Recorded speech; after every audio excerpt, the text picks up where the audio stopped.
Hair loss दुनिया की सबसे बड़ी बीमारी है और उसी चीज़ को दूर करने के लिए इस वीडियो को मैंने 4 पार्ट्स में कन्वर्ट करा हुआ है। और सबसे पहला सेक्शन हमारा आता है DHT ब्लॉकर्स का। Number 1, finasteride. Finasteride FDA approved एक ड्रग है फॉर हेयर लॉस। ये 5-अल्फा रिडक्टेज एंजाइम को ब्लॉक करता है। वो होते क्या है? 5-AR टेस्टोस्टेरोन को DHT में कन्वर्ट करते हैं और DHT ही रिस्पॉन्सिबल होता है हमारे हेयर लॉस का। फिनेस्ट्राइड DHT को 50 से 70% तक घटा देता है एंड इस पे बहुत सारी रिसर्च भी हो रखी है। ये हेयर लॉस को रोक देता है एक तरीके से। इसका साइड इफ़ेक्ट बहुत ही कम यूज़र को देखा गया है, इनफैक्ट नेग्लिजिबल मान सकते हो। एंड इसका मेन साइड इफ़ेक्ट होता है इरेक्टाइल डिस्फंक्शन। अब आगे बढ़ते हैं हम फिनेस्ट्राइड के बड़े भाई ड्यूटास्टीराइड पे। ये भी फिनेस्ट्राइड की तरह ही है लेकिन ये FDA अप्रूव्ड नहीं है। ये फिनेस्ट्राइड से ज़्यादा पावरफुल है, DHT को 90% से रोक देता है and this is extremely strong hair supplement and ज़्यादातर केस में हेयर लॉस रोक देता है। बट इसका एक साइड इफ़ेक्ट ये रहता है, इसके यूज़र्स को इरेक्टाइल डिस्फंक्शन होने के चांसेस थोड़े बढ़ जाते हैं एंड ये टॉपिकल फॉर्म में अवेलेबल होता है। अगर आपको ED का डर सता रहा है तो आप मूव कर सकते हैं एज़िलिक एसिड पे। ये एक वीक 5-AR इनहिबिटर होता है। इसका असर थोड़ा कम रहेगा लेकिन इसके कोई साइड इफ़ेक्ट नहीं है, बट इसको स्टैग में यूज़ किया जाता है जो कि आपको अगले पार्ट में पता चलने वाला है। एल्फेट्राडायोल ये एक एस्ट्रोजन बेस्ड वीक सीरम होता है और हेयर डेंसिटी को बूस्ट करेगा। माइनॉक्सिडिल से थोड़ा कम पावरफुल है लेकिन ये ज़्यादा सेफर ऑप्शन है। Part 2, growth stimulants. Growth stimulant में सबसे पहला आता है माइनॉक्सिडिल। माइनॉक्सिडिल एक बहुत ही स्ट्रॉन्गर कंपटीटर है इन सब के केसेस में। ये आपके हेयर ग्रोथ के फेज एनेजन फेज को हाईली बूस्ट कर देता है by opening the calcium channels जो कि हमारे हेयर फॉलिकल में प्रेजेंट होते हैं। इसकी वजह से ज़्यादा न्यूट्रिएंट हेयर रूट्स में आता है and that leads to higher hair density. और माइनॉक्सिडिल हर बंदे के लिए काम नहीं करता क्योंकि माइनॉक्सिडिल को असर करने से पहले इसे कन्वर्ट होना पड़ता है माइनॉक्सिडिल सल्फेट में, जो प्रोसेस हमारे स्काल्प एरिया पे होता है एंड अराउंड 40% लोग ऐसा कर ही नहीं पाते।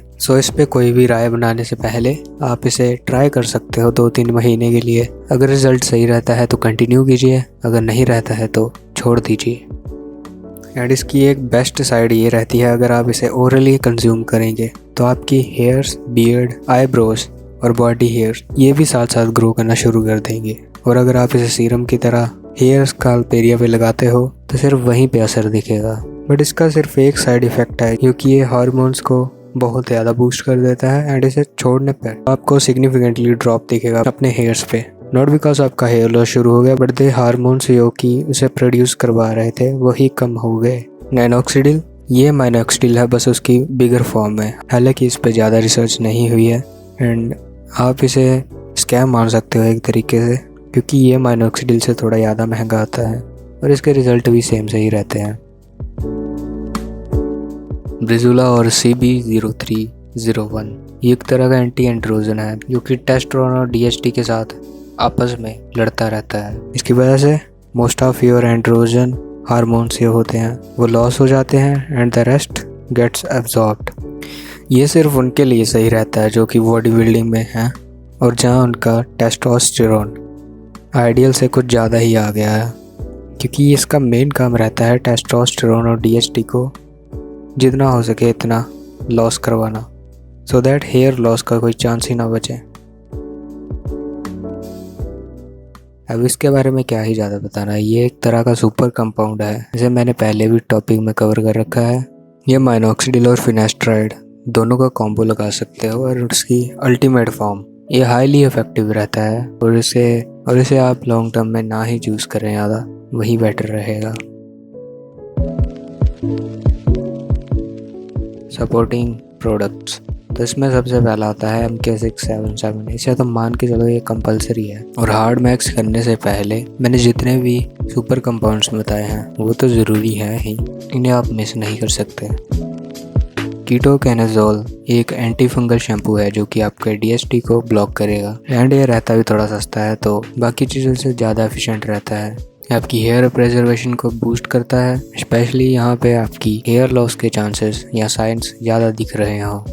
और नेक्स्ट है डर्मा रोलिंग या डर्मा स्टैंपिंग। यहाँ पे आपकी हेयर लॉस होने के चांसेस दिख रहे हैं, वहाँ पे आप माइनॉक्सिडिल और माइक्रो नीडलिंग दोनों को यूज़ करते हो ताकि ज़्यादा से ज़्यादा असर हो सके, ज़्यादा से ज़्यादा चीज़ एब्जॉर्ब हो सके एंड आपको ज़्यादा अच्छा रिजल्ट मिल सके। और the super affordable object castor oil. ये मैंने लास्ट में इसलिए बताया क्योंकि अगर आप पहले में से कुछ भी अफोर्ड नहीं कर पा रहे तो ये सबसे आसान और हर जगह मिलने वाली चीज़ है एंड इसकी बेस्ट साइड ये है इसका कोई साइड इफ़ेक्ट नहीं है और इसका प्राइस भी बहुत कम रहता है। एंड अगर आपको थोड़ा एक्सपेरिमेंट करना है, थोड़ा ज़्यादा जीरे वाले बंदे हो तो आप जा सकते हो लेटेनोप्रोस्ट PGE2। आप अपनी हेयर ग्रोथ को बढ़ा सकते हो by raising your PGE2 levels, जिसे हम जानते हैं डाइनोप्रोस्टोन के नाम से। इसका नाम होता है प्रोस्टाग्लैंडिन E2 जो कि इन्फ्लेमेशन और टिश्यू रिपेयर के ज़्यादा काम आता है। ये एक तरह से सिग्नल ट्रांसफ़र कराता है अपने हेयर ग्रोथ को, बट आप इस चीज़ पे ध्यान दो। अब मैं नाम बता रहा हूँ, आप इन पर रिसर्च कर सकते हो। लेटेनोप्रोस्ट, ट्रेबोप्रोस्ट, बाइमेटोप्रोस्ट।